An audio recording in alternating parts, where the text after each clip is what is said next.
আসসালামু আলাইকুম রহমতুল্লাহি ওয়া বারাকাতুহু হামিদা ওয়া মুসাল্লিয়া আম্মা বাদ। প্রিয় শ্রোতা মণ্ডলী, হযরত আবু হুরায়রা রাদিয়াল্লাহু তাআলা আনহু হুজুর সাল্লাল্লাহু আলাইহি ওয়াসাল্লামের পর হাদিস বর্ণনা করেছে।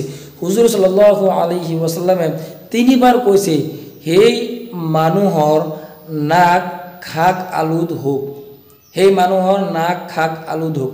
এই কথাটো হুজুর সাল্লাল্লাহু আলাইহি ওয়াসাল্লামে তিনিবার কৈছে। পিছত সাহাবাসকলে হুজুর সাল্লাল্লাহু আলাইহি ওয়াসাল্লামক সুধিলে, হুজুর কোন মানুহৰ নাক খাক আলুদ হৈ যাক?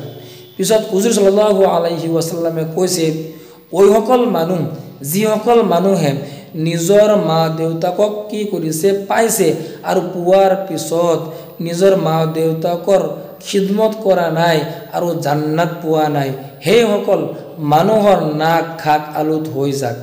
প্ৰিয় শ্ৰোতা মণ্ডলী, এই নাক খাক আলুদ হৈ যাক এইটো আৰবী ভাষাত এটা কাহাৱত বুলি কয়। ওই মানুহৰ বিষয়ে ব্যৱহাৰ কৰে যিবিলাক মানুহে কি কৰে, ধৰি লওক কোনো এটা লাভৱান হ'ব নোৱাৰে, সেইবিলাক মানুহৰ কাৰণে এই শব্দটো ব্যৱহাৰ কৰে যে সেই মানুহৰ নাক খাক আলুদ হৈ যাক।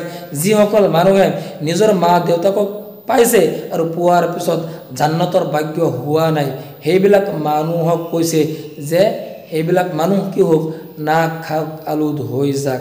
সেয়েহে আমাৰ কৰণীয় যে আমি আমাৰ মা দেউতাকৰ খিদমত কৰি আমি জান্নাত পাবলৈ চেষ্টা কৰিম। ধন্যবাদ।